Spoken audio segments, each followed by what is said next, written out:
ಮಂತ್ರಾಲಯ ಯತಿವರ ಈ ಹೆಸರು ಕೇಳಿದ ಕೂಡಲೇ ರೋಮಾಂಚನ ಆಗುತ್ತೆ. ಯಾಕೆಂದರೆ ಮಂತ್ರಾಲಯ ಅನ್ನೋ ಪದದಲ್ಲೇ ಆ ಶಕ್ತಿ ಇದೆ.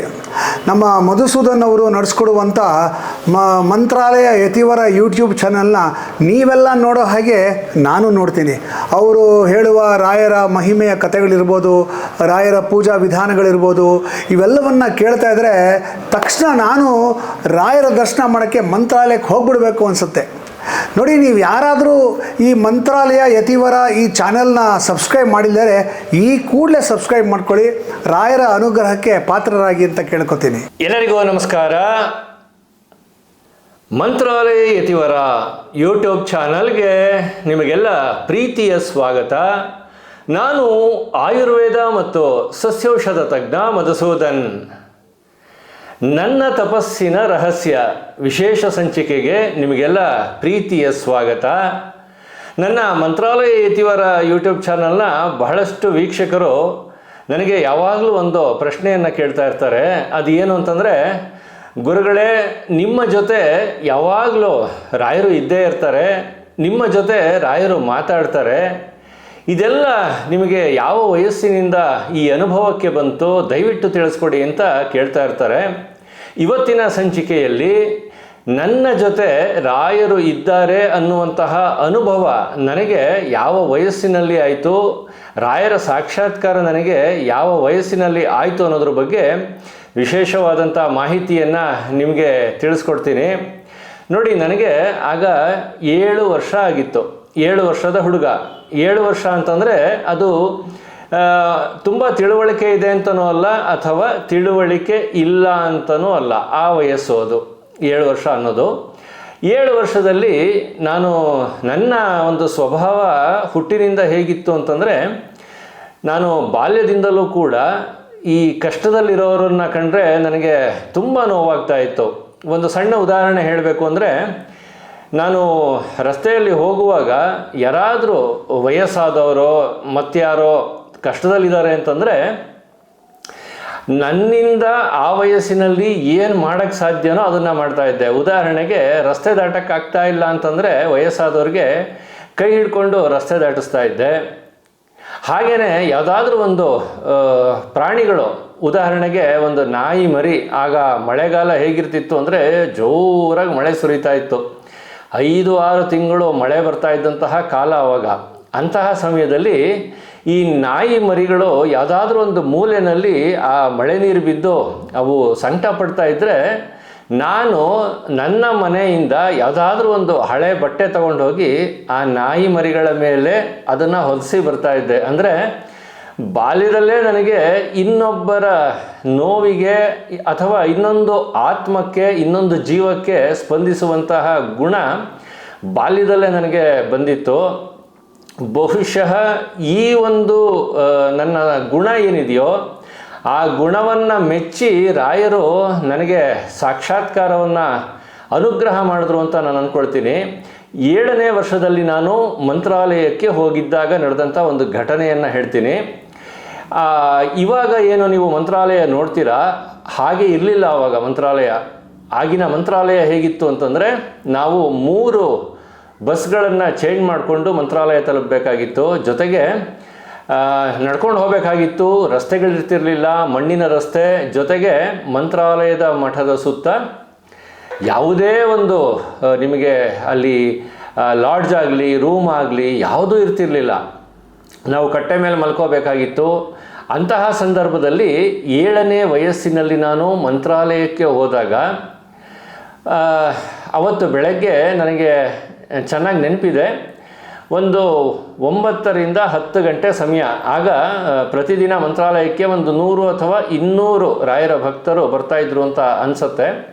ಹೆಚ್ಚು ಜನ ಇರಲಿಲ್ಲ.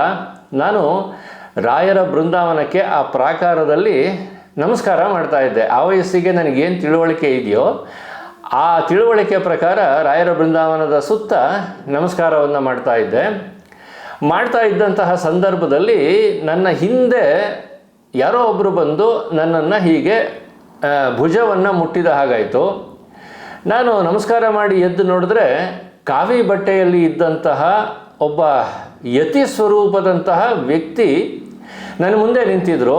ಅವರು ನಗ್ನಗ್ತಾ ನನ್ನ ಗಲ್ಲವನ್ನು ಹೀಗೆ ಮುಟ್ಟಿ, ನಿನಗೆ ರಾಯರ ಪ್ರಸಾದ ಕೊಡ್ತೀನಿ, ತಿಂತೀಯಾ ಅಂದರು. ನನಗೆ ಆ ವಯಸ್ಸಲ್ಲಿ ರಾಯರ ಪ್ರಸಾದ ಅಂದರೆ ಏನು ಅನ್ನೋದು ಗೊತ್ತಿರಲಿಲ್ಲ. ತಿಂತೀನಿ ಅಂತಂದೆ. ಸರಿ, ಅವರು ಅವರ ಕೈಯಲ್ಲಿದ್ದಂತಹ ಪರಿಮಳ ಪ್ರಸಾದವನ್ನು ಎಲ್ಲಿ ಮಾಡು, ನಾನು ತಿನ್ನಿಸ್ತೀನಿ ಅಂತಂದರು. ಮಗು ಅಲ್ವ ನಾನು, ನನಗೆ ಕೈ ಕೊಡಿ ಅನ್ನೋದು ಗೊತ್ತಾಗಲಿಲ್ಲ, ಏನಿಲ್ಲ, ನಾನು ತಿನ್ನಿಸ್ತೀನಿ ಅಂದ್ರಲ್ಲ, ಅಂತ ಬಾಯಿ ತೆಗೆದೆ. ನನ್ನ ಬಾಯಿಗೆ ಪರಿಮಳ ಪ್ರಸಾದವನ್ನು ತಿನ್ನಿಸಿದ್ರು. ಆ ಉಳಿದಂಥ ಪರಿಮಳ ಪ್ರಸಾದವನ್ನು ನನಗೆ ಕೈ ಕೊಟ್ಟು, ನಿನಗೆ ಹಶ್ವಾಗುತ್ತಲ್ಲ ಆವಾಗ ಈ ಪ್ರಸಾದನ ತಿಂತಾ ಇರು ಮರಿ ಅಂತ ಹೇಳಿ ಅವರು ಅವ್ರ ಪಾಡಿಗೆ ಮುಂದಕ್ಕೆ ಹೊರಟೋದ್ರು. ನಾನು ನಮಸ್ಕಾರ ಮಾಡಿಕೊಂಡು ಒಂದು 2 ಹೆಜ್ಜೆ ಮುಂದಿಟ್ಟೆ. ಪರಿಮಳ ಪ್ರಸಾದದ ರುಚಿ ಹೇಗಿರುತ್ತೆ ಅನ್ನೋದು ನಿಮಗೆಲ್ಲ ಗೊತ್ತಿದೆ ಅಲ್ವಾ. ನನಗೆ ಇನ್ನೂ ಬೇಕು ಅಂತ ಅನ್ನಿಸ್ತು.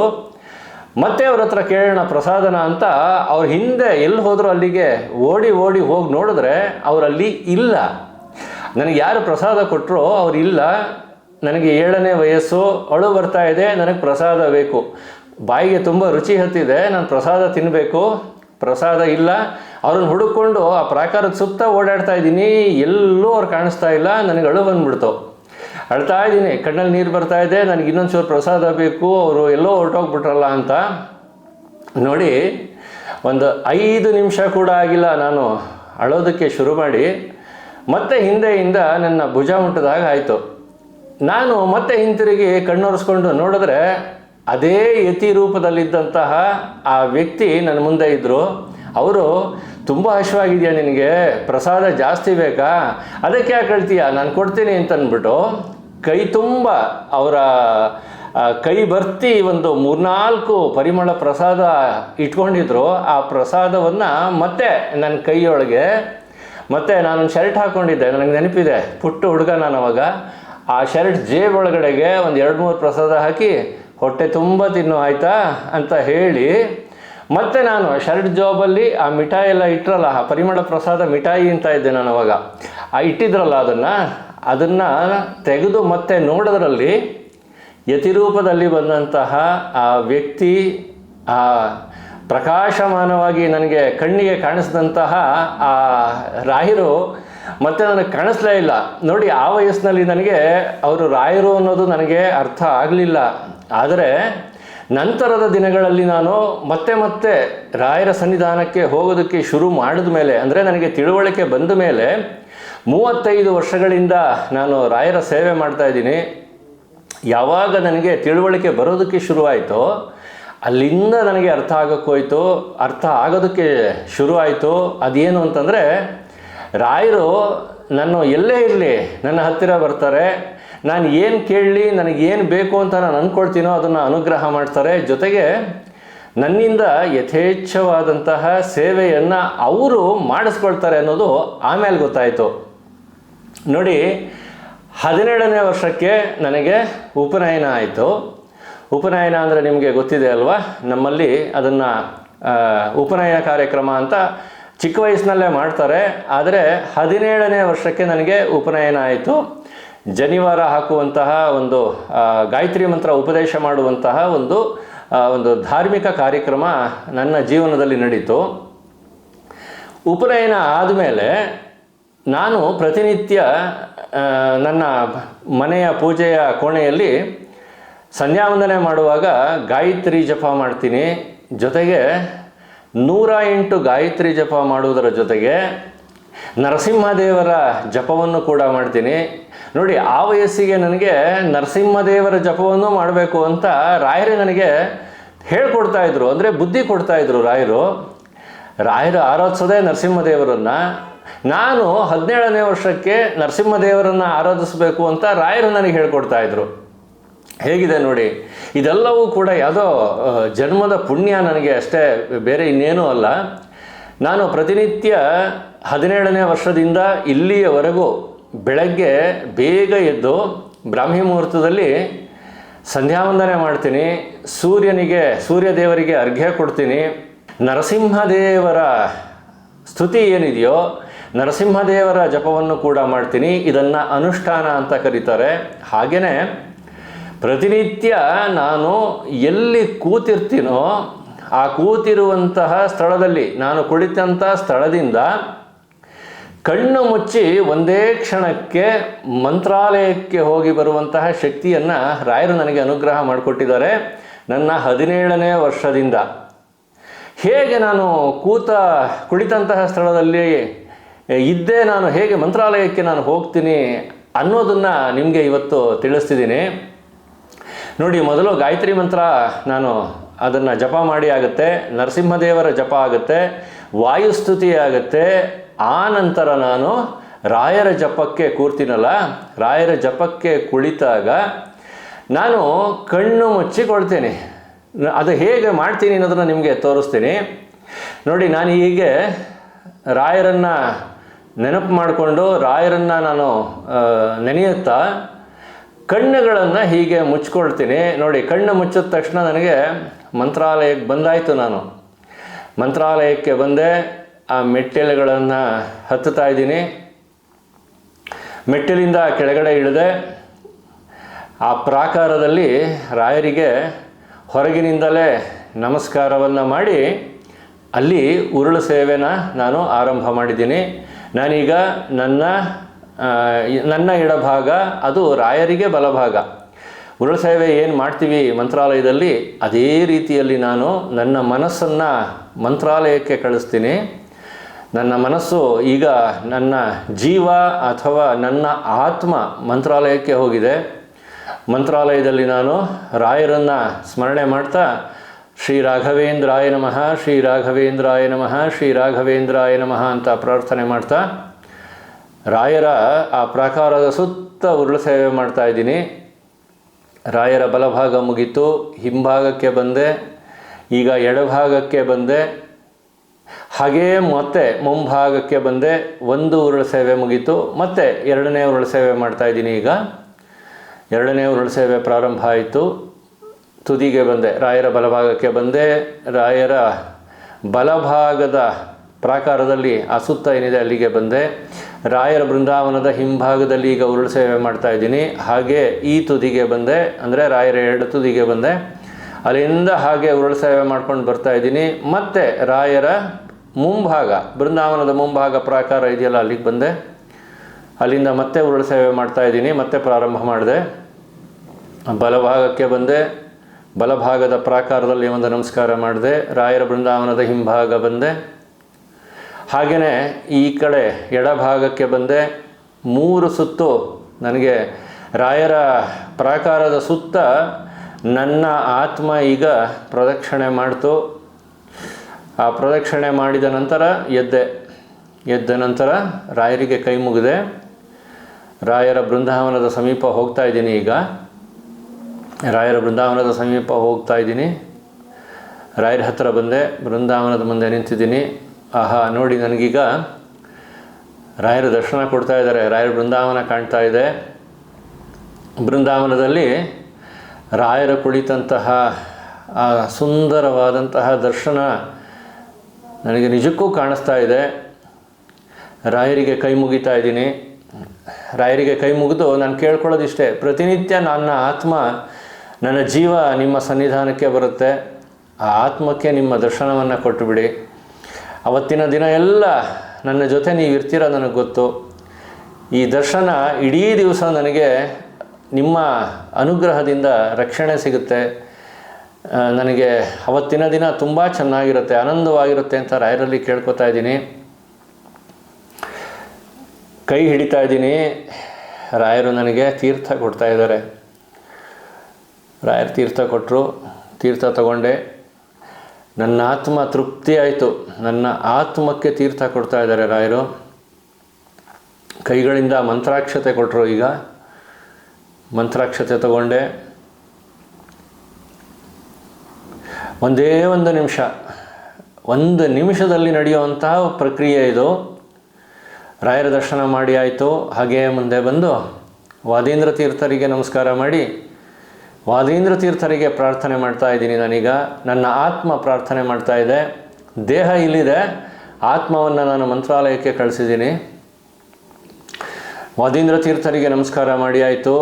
ವಾದೀಂದ್ರ ತೀರ್ಥರ ಆಶೀರ್ವಾದ ಸಿಕ್ತು. ಅಲ್ಲಿಂದ ಹಾಗೇ ಹೊರಗಡೆಗೆ ಬಂದೆ. ಹೊರಗೆ ಬಂದು ಪ್ರಾಕಾರದ ಎಡಭಾಗದಿಂದ ಬಲಭಾಗಕ್ಕೆ ನನ್ನ ಆತ್ಮ ಬಂತು. ಹಾಗೇ ಮುಂದೆ ಬಂದು ರಾಯರ ಪ್ರಾಕಾರದ ಮುಂಭಾಗದಲ್ಲಿ ನಿಂತು ಮತ್ತೆ ನನ್ನ ಆತ್ಮ ಈಗ ರಾಯರಿಗೆ ನಮಸ್ಕರಿಸ್ತಾ ಇದೆ. ಆನಂದದಿಂದ ಮಂತ್ರಾಲಯಕ್ಕೆ ಹೋಗಿ 2 ನಿಮಿಷದಲ್ಲಿ ರಾಯರ ಸೇವೆ ಮಾಡಿ 3 ಸಲ ರಾಯರಿಗೆ ಉರುಳು ಸೇವೆ ಮಾಡಿ ಮತ್ತೆ ನನ್ನ ಆತ್ಮವನ್ನು ನಾನಿರುವಂತಹ ಸ್ಥಳಕ್ಕೆ ಕರೆಸ್ಕೊಳ್ತಾ ಇದ್ದೀನಿ. ನನ್ನ ಆತ್ಮ ವಾಪಸ್ ಬಂತು. ನೋಡಿ, ಈ ರೀತಿಯಲ್ಲಿ ಪ್ರತಿನಿತ್ಯ ನಾನು ಅನುಷ್ಠಾನ ಮಾಡ್ತೀನಿ. ಅಂದರೆ ನಾನು ಯಾವ ಸ್ಥಳದಲ್ಲಿ ಕುಳಿತಿರ್ತೀನೋ ಅದೇ ಸ್ಥಳದಿಂದ ನನ್ನ ಆತ್ಮವನ್ನು ರಾಯರ ಸನ್ನಿಧಿಗೆ ಕಳಿಸ್ತೀನಿ. ಅವತ್ತಿನ ದಿನ ನನಗೆ ಪ್ರತಿನಿತ್ಯ ರಾಯರ ಉರುಳು ಸೇವೆ ಆಗಲೇಬೇಕು, ಇಲ್ಲಾಂದರೆ ನನಗೆ ಸಮಾಧಾನ ಆಗೋದೇ ಇಲ್ಲ. 5:30ಗೆ ನಾನು ಅನುಷ್ಠಾನಕ್ಕೆ ಕೂತೆ ಅಂತಂದರೆ 6 ಗಂಟೆ ಅಷ್ಟೊತ್ತಿಗೆ ಜಪ ಮುಗಿಯುತ್ತೆ. 6 ಗಂಟೆ 6:15 ಈ ಸಮಯದಲ್ಲಿ ಅಲ್ಲಿ ಅಭಿಷೇಕ ನಡೀತಾ ಇರುತ್ತೆ ರಾಯರಿಗೆ. ಈ ಸಮಯದಲ್ಲಿ ನನ್ನ ಆತ್ಮವನ್ನು ನಾನು ಮಂತ್ರಾಲಯಕ್ಕೆ ಕಳಿಸ್ತೀನಿ. ಆ ಅಭಿಷೇಕವನ್ನು ನೋಡಿ ರಾಯರ ದರ್ಶನ ಮಾಡಿ ರಾಯರಿಂದ ತೀರ್ಥವನ್ನು, ಮಂತ್ರಾಕ್ಷತೆಯನ್ನು ನನ್ನ ಆತ್ಮ ತಗೊಂಡು ಮತ್ತೆ ನನ್ನ ಹತ್ರ ಬರುತ್ತೆ. ಪ್ರತಿನಿತ್ಯ ಈ ಅನುಷ್ಠಾನವನ್ನು ಮಾಡ್ತಾಯಿದ್ದೀನಿ.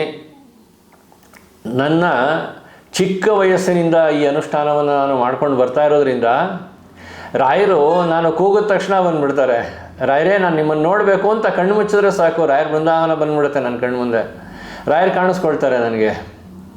ಅಂದರೆ ಅಷ್ಟರ ಮಟ್ಟಿಗೆ ರಾಯರು ನನಗೆ ಅನುಗ್ರಹ ಮಾಡಿದ್ದಾರೆ. ನನ್ನ ಆತ್ಮ ಅನುಗ್ರಹ ಪಡ್ಕೊಂಡಿದೆ. ಆತ್ಮಕ್ಕೆ ಸಾಕ್ಷಾತ್ಕಾರವನ್ನು ರಾಯರು ಮಾಡಿದ್ದಾರೆ. ನಾನು ಮಾಡಿದ್ದೀನಿ, ನಾನು ಮಾಡ್ಕೊಂಡಿದ್ದೀನಿ ಎಲ್ಲ. ನನ್ನಿಂದ ಏನೂ ಸಾಧ್ಯ ಇಲ್ಲ, ಎಲ್ಲ ರಾಯರು ಮಾಡಿಸ್ತಾ ಇದ್ದಾರೆ ಅಷ್ಟೇ. ನಾನು ಆಗಲೇ ಹೇಳಿದಾಗೆ ಇದು ಯಾವುದೋ ಜನ್ಮದ ಪುಣ್ಯ ಅಷ್ಟೇ ನನಗೆ. ಪ್ರತಿನಿತ್ಯ ನಾನು ಏನು ಅನುಷ್ಠಾನ ಮಾಡ್ತೀನೋ, ಪ್ರತಿನಿತ್ಯ ರಾಯರಿಗೆ ಸೇವೆ ಮಾಡಿ ಬರ್ತೀನಲ್ಲ, ನನ್ನ ಆತ್ಮ ಏನು ರಾಯರ ಸೇವೆ ಮಾಡಿ ಬರುತ್ತೆ.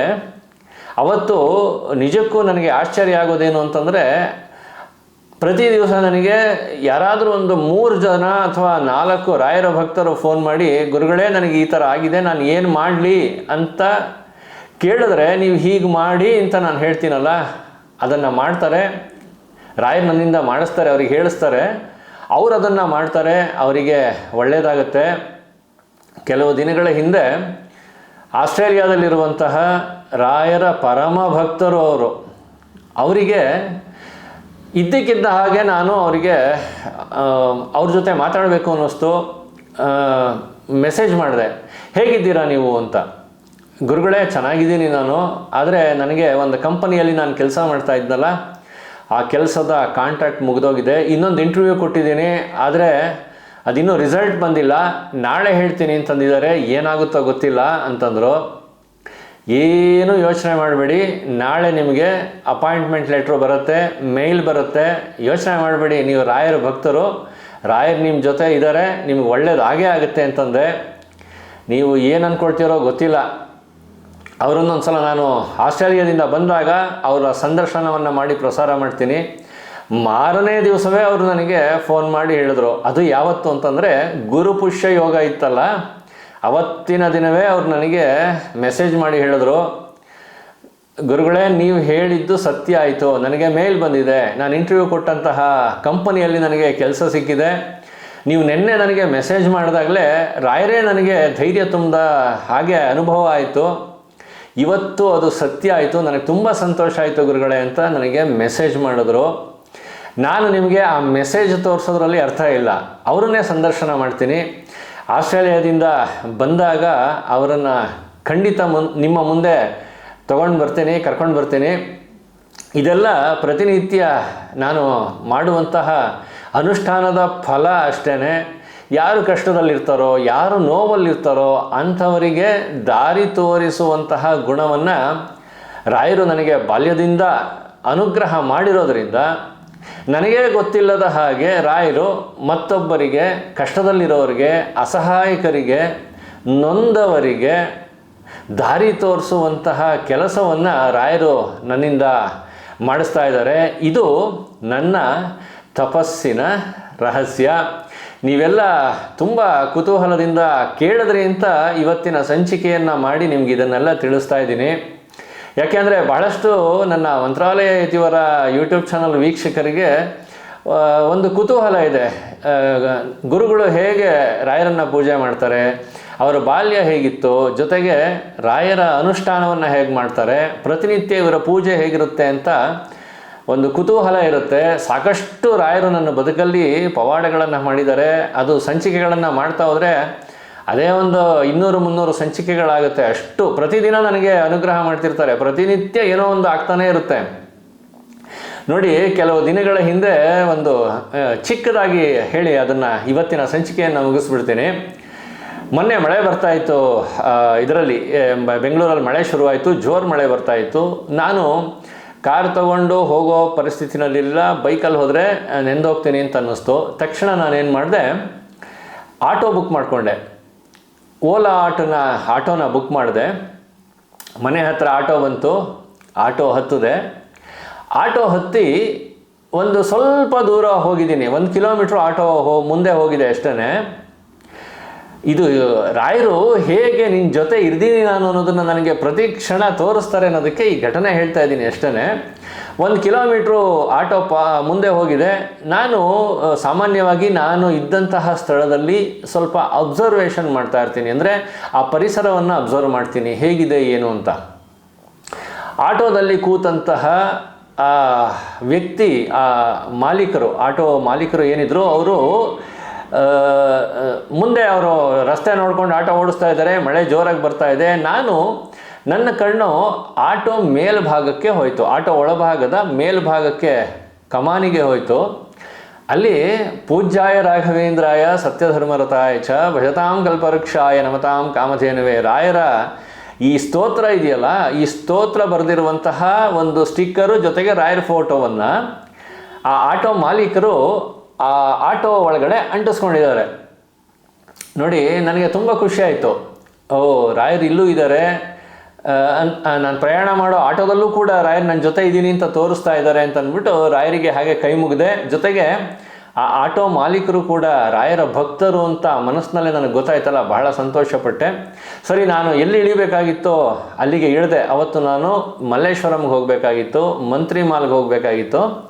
ಮಂತ್ರಿ ಮಾಲ್ ಹತ್ರ ಇಳಿದೆ. ಅವತ್ತು ನನಗೆ ಅಲ್ಲಿ ಒಬ್ಬ ರಾಯರ ಭಕ್ತರಿಗೆ ನಾನು ಪೂಜಾ ವಿಧಾನವನ್ನು ತಿಳಿಸ್ಕೊಡ್ಬೇಕಾಗಿತ್ತು. ಜೊತೆಗೆ ಅಲ್ಲೇ ಹತ್ತಿರದಲ್ಲೇ ಇದ್ದಂತಹ ಒಬ್ಬ ವೃದ್ಧ ದಂಪತಿಗಳಿಗೆ, ಪ್ಯಾರಾಲಿಸಿಸ್ ಆಗಿರುವಂತಹ ದಂಪತಿಗಳಿಗೆ ಆಯಿಲ್ ಮಸಾಜ್ ಮಾಡಿಸುವಂತಹ ಒಂದು ಕೆಲಸ ನನಗಿದ್ದಿದ್ದರಿಂದ ಅದೆರಡನ್ನೂ ಮುಗಿಸ್ಕೊಂಡು ಮತ್ತೆ ಜೋರು ಮಳೆ ಬರುವಂಥ ಮತ್ತೆ ಎಲ್ಲ ವಾತಾವರಣ ಇದಾಯಿತು. ಸರಿ, ನಾನು ಮತ್ತೆ ಆಟೋ ಬುಕ್ ಮಾಡಿಕೊಂಡೆ.